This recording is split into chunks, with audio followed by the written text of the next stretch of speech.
देखिए मैंने आपको फिर कहा है 130 प्लस जो भी बच्चे हैं वो सभी सिलेक्शन की दौड़ में हैं। निश्चित रूप से भी उनके बीए में नंबर अच्छे हैं सेकंड लेवल में, तो सभी सिलेक्शन की दौड़ में हैं। लेवल फर्स्ट में मैं यही कह रहा हूं 130 प्लस वाले बच्चों को अपने आप को सेफ जोन में मानना चाहिए। बाकी 130 से कम वाले बच्चे यदि किसी कैटेगरी विशेष में हैं तो वो सिलेक्शन की दौड़ में है। और मैंने आपको फिर कहा है कि सिलेक्शन की दौड़ में है या नहीं है, क्या फर्क पड़ता है। यदि आप सिलेक्टेड भी हैं तो भी मुझे सेकंड ग्रेड स्कूल लेक्चर की तैयारी करनी है, और यदि मैं सिलेक्टेड नहीं हुआ हूं तो मुझे दुगने जोश से करनी है।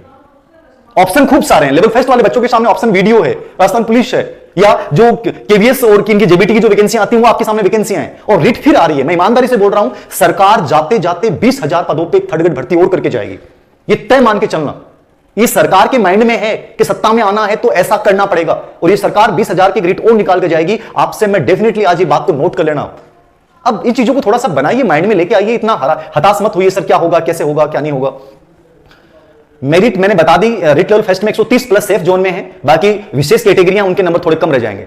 और सबसे बड़ा रिट लेवल फर्स्ट का डिपेंड करेगा। देखिए अभी तो वैकेंसीज की संख्या डिसाइड नहीं की, तो अनुमान बता रहा हूं मैं, एक कयास बता रहा हूं कि ऐसा होना चाहिए जो हमने सर्वे किया, जो बच्चों के मेरे पास कॉल आए। बाकी सबसे बड़ा चीज तो होगा रिट क्लास वर्गीकरण होगा, कितनी वैकेंसी लेवल फर्स्ट की आती है, लेवल सेकंड की आती है। बीएड वालों को लेवल फर्स्ट में शामिल किया जाता है कि नहीं किया जाता है। बीएड वाले लेवल फर्स्ट में शामिल होते हैं तो निश्चित रूप से मान के चलिएगा कि रिट लेवल फर्स्ट की मेरिट ज्यादा जाएगी, अप्रत्याशित जा सकती है, ये याद रखना। और लेवल सेकंड में मेरिट इंग्लिश में कम रहेगी, बाकी तो लगभग इतनी रहेगी, क्योंकि वैकेंसीज की संख्या कितनी है। एसएसटी हिंदी में लगभग 3 से 3500, 4000, 5000 वैकेंसी आती हैं। अब मान लीजिए वो 8 से 10,000 आ गई तो मेरिट कम रह जाएगी। तो वैकेंसीज की संख्या भी डिपेंड करता है। मैं एक कयास बता रहा हूं, ये कभी नहीं हो सकता कि मैं पहले से बता दूं इतनी मेरिट। ये एक अनुमान होते हैं कि बच्चों के ऐसे नंबर आ रहे हैं तो ये मेरिट रहनी चाहिए, लेकिन अभी तो अपने पास वर्गीकरण ही नहीं है, किस कैटेगरी कितनी सीटें आएंगी, लेवल सेकंड में सब्जेक्ट की कौन सी कितनी सीटें आएंगी। ये तो सब एक अनुमान है, कयास है कि भाई हमने एक सोच सकते हैं कि 135 प्लस जिस बच्चे के नंबर आ गए वो लगभग सिलेक्शन की दौड़ में है, ठीक है। लेकिन बच्चों के ऐसे नंबर आ रहे हैं 148 नंबर आ रहे हैं, तो ये कभी सोचा नहीं था, आज तक हुआ नहीं है।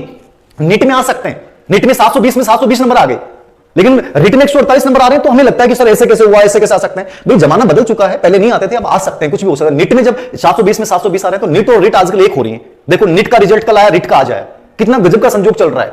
नीट और रिट आजकल बराबर हो रही है। डॉक्टर बनना एक सपना होता है, लेकिन आज के टाइम में थर्ड ग्रेड को मास्टर बनना भी बड़ो सपना है, क्योंकि जनसंख्या बहुसंख्या यही है। यहां सब कैटेगरी के लोगों के बीच संघर्ष है, कम से कम नीट में तो एक विशेष कैटेगरी के बच्चों में संघर्ष है। तो नीट रिट को नीट से बड़ा मानिए आप। आपत्ति वाले क्वेश्चन की सही से जांच, आपत्ति वाले क्वेश्चन की सही से जांच नहीं की तो मान लीजिए आपके सामने एक ऑप्शन है कि आपको लगता है कि अभी क्या होगा, अभी तो इन्होंने नंबर जारी कर दिए, अपने अकॉर्डिंग आंसर की इन्होंने जारी कर दी फाइनल के साथ, ये फाइनल है।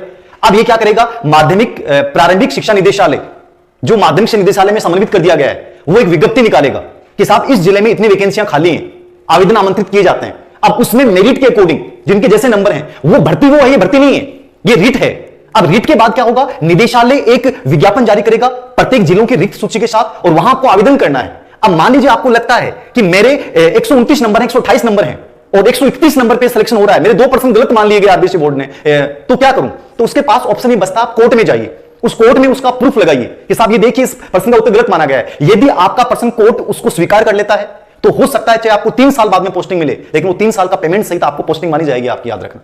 तो इतना निराश मत हो, आपके पास कोर्ट भी ऑप्शन है। जिन प्रश्नों के ऊपर आपको लगता है कि आंसर सही नहीं माना है, वहां प्रूफ के साथ कोर्ट में पहुंच सकते हैं, याद रखना।